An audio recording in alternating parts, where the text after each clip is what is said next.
आज हम करने वाले हैं DAV class 7th science chapter 5 question answers. तो वीडियो को लास्ट तक देखते रहिए और सारे क्वेश्चंस को ध्यान से समझिए। इस चैनल को सब्सक्राइब जरूर कर लीजिए ताकि आप इस चैनल से जुड़े रहें। चलिए एक एक करके सारे क्वेश्चंस को समझते हैं।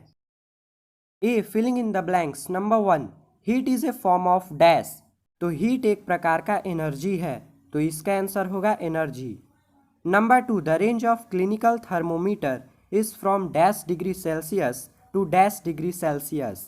तो क्लिनिकल थर्मोमीटर का रेंज 35 डिग्री सेल्सियस से लेके 42 डिग्री सेल्सियस तक होता है। Number 3, water is a dash conductor of heat. तो इसका आंसर होगा bad conductor. Number 4, land and sea breezes helps to maintain the dash of air. तो इसका आंसर होगा temperature of air. Number 5, transfer of heat from the sun to the earth takes place mainly through the process of dash. तो इसका answer होगा radiation. मतलब radiation process के जरिए ही सन से अर्थ तक हीट ट्रांसफर होता है। नाउ बी राइट ट्रू और false for the following statements. Number 1, heat can not be produced by doing work. तो ये फॉल्स है। Number 2, no gaps are left between the rails of railway tracks. तो ये भी false है, क्योंकि railway track के बीच में गैप दिया जाता है। Number 3, poor conductors of heat are also good insulators of heat. तो ये ट्रू है, क्योंकि पुअर कंडक्टर गुड इंसुलेटर्स होते हैं। Number 4, ventilators when provided in rooms are located near their roofs. तो ये भी ट्रू है। Number 5, a material medium is required for transfer of heat by the process of radiation. तो ये false है। Now see tick the correct option. Number 1, a copper ball at 30 degree Celsius is put in a container containing water at 30 degree Celsius. In this case, तो इसका answer होगा there would be no transfer of heat between the copper ball and water, क्योंकि दोनों एक ही temperature पे हैं। Number 2, the reading of the laboratory thermometer in the figure shown here is. तो इस थर्मोमीटर में रीडिंग दिख रहा है 18 degree Celsius. Number 3, it is not convenient to use the laboratory thermometer to measure our body temperature. This is so because। तो इसका answer होगा as the thermometer is taken out from the mouth, the level of mercury in it immediately starts falling। मतलब जैसे ही हम thermometer को mouth से निकालेंगे तो अचानक से मरकरी का लेवल डाउन होने लगेगा, जिसके कारण हम रीडिंग नहीं देख पाएंगे। Number 4, when we hold our hands close to the side of a flame, they get warmed up mainly due to। तो इसका आंसर होगा due to radiation. Number 4, the freezer compartment in a refrigerator is usually put near its top. This provides good cooling throughout the refrigerator through. तो इसका answer होगा the setting up of convection currents in the air inside the refrigerator. Now the answer the following questions in brief. Number 1, in which direction does the transfer of heat normally take place. Answer is the transfer of heat normally take place from the region of high temperature to that of low temperature। मतलब heat का transfer high temperature से low temperature की तरफ होता है। Number 2, what is the cause of heat generation in the following situations. A, we apply brakes on our fast moving car. मतलब जब हम फास्ट मूविंग कार पे ब्रेक अप्लाई करते हैं तो उसमें हीट जनरेट होता है। ये किसके कारण होता है। B, people often jump up and down to feel warmer in cold weather. और ठंडी के दिनों में अक्सर लोग ऊपर नीचे कूदते हैं जिससे उन्हें वार्मर फील होता है।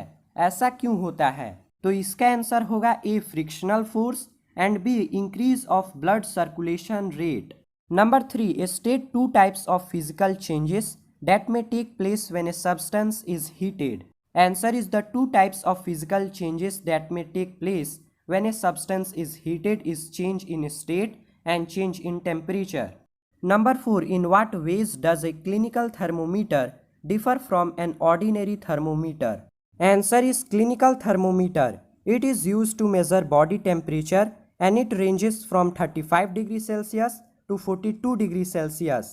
Laboratory thermometer. It is used in laboratories and it ranges from -10 degrees Celsius to 110 degrees Celsius.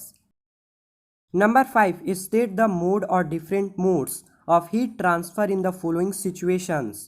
A paper cup full of hot soup lying on a table. B. Cooking vegetables in a pan. C. Melting of a chocolate bar in the school bag on a hot day. D. Cooking food in a microwave oven. Answer is A. Convection, B. Convection as well as conduction, C. Conduction, and D. Convection. Number 6. What is meant by sea breeze? When does it occur? Answer is the breeze that flows from sea surface to land surface is called sea breeze. It occurs during daytime. मतलब sea breeze सी surface से land surface की तरफ flow होता है और ये दिन के समय में फ्लो होता है। Now E answer the following questions. Question number 1। इस क्वेश्चन में ए बी सी और डी ये 4 पिन हैं जो कि मोम की मदद से इस मेटल के बने लूप यानी सर्कल पर चिपकाए गए हैं और इस कैंडल का जो फ्लेम है वो पॉइंट ए पर रखा गया है। तो हमें बताना है कि किस ऑर्डर में पिन पिघल के नीचे गिरेगा और क्यों गिरेगा। और यहाँ पे ए बी का जो लेंथ है वो ए डी से छोटा है। Answer is A B is smaller than A D and candle flame is placed at A, therefore pin A will fall first and then pin B will fall. मतलब सबसे पहले pin A नीचे गिरेगा और फिर पिन बी गिरेगा, after that pin D and at the last pin C will fall. मतलब उसके बाद पिन डी गिरेगा और लास्ट में पिन सी गिरेगा। This is because transfer of heat takes place with uniform rate on both sides of point A. ऐसा इसलिए क्योंकि जो पॉइंट ए से हीट का ट्रांसफर होगा वो दोनों साइड में एक ही रफ्तार से होगा। Number 2, give reasons for the following. A. Iron rims are heated red hot before fixing them on cart wheels.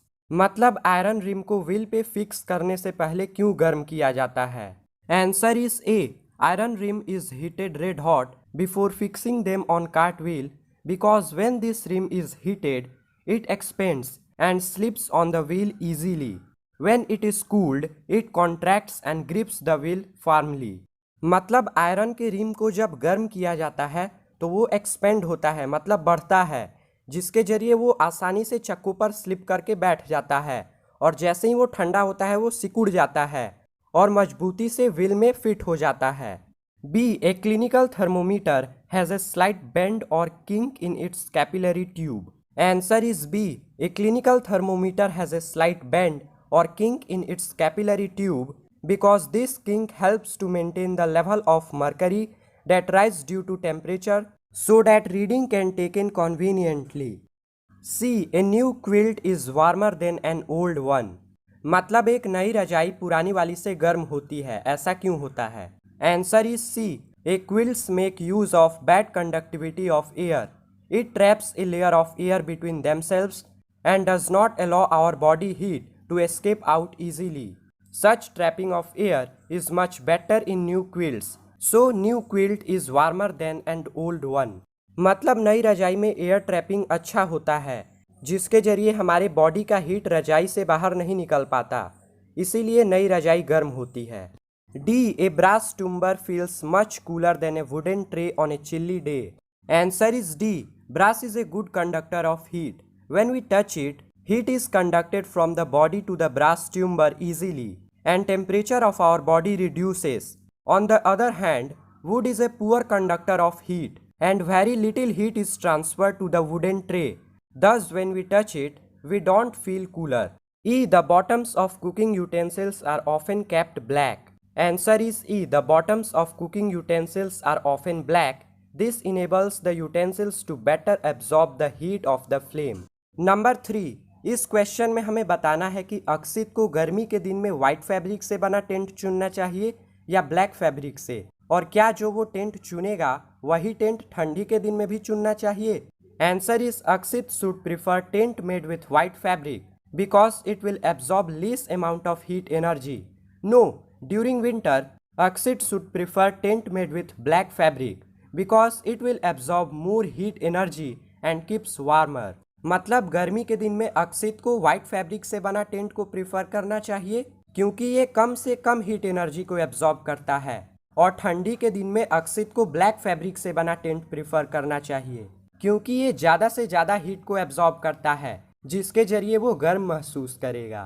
Number 4. Explain briefly how winds are caused. Answer is the wind is caused by differences in atmospheric pressure. When the air at a place gets heated up, it expands and occupies more space. It therefore becomes lighter and moves up. Then the air pressure at that place gets lowered. Hence, air from surrounding places rushes in to take the vacated place. This sets up convectional current in the air, leading to winds and storms. मतलब जब हवा गर्म होती है तो वो ऊपर उठती है, जिसके जरिए एयर प्रेशर डिक्रीज होता है और वहां पर खाली जगह हो जाता है और फिर चारों तरफ की हवाएं उस खाली जगह को भरती हैं, जिसके जरिए हवा बहती है। Question number 5। इस क्वेश्चन में हमें इस फिगर के जरिए बताना है कि किस थर्मोमीटर में ज़्यादा टेम्परेचर रिकॉर्ड होगा। Answer is thermometer Q will receive more amount of heat energy because it is placed just above the candle flame. Hot air above the candle flame will rise consequently and the temperature in the thermometer Q will rise faster. मतलब गर्म हवाएं ऊपर उठती हैं, जिसके जरिए thermometer Q में ज़्यादा टेम्परेचर रिकॉर्ड होगा। Question number 6। इस क्वेश्चन में दो पिन दिए गए हैं, पिन P1 और पिन P2, जो कि मोम की मदद से चिपकाए गए हैं। पिन P1 AB कंडक्टर पे चिपकाया गया है और पिन P2 PQR कंडक्टर पे चिपकाया गया है। तो हमें बताना है कि कौन सा पिन बाद में गिरेगा और उसका रीजन देना है। Answer is pin P2 will fall off later because length of wire PQR is larger than that of wire AB. The required amount of heat to fall off the pin is received by the pin P1 first. मतलब pin P2 बाद में गिरेगा क्योंकि AB का जो length है वो PQR से छोटा है, जिसके जरिए हीट का ट्रांसफर AB में जल्दी होगा और पिन P1 पहले गिरेगा।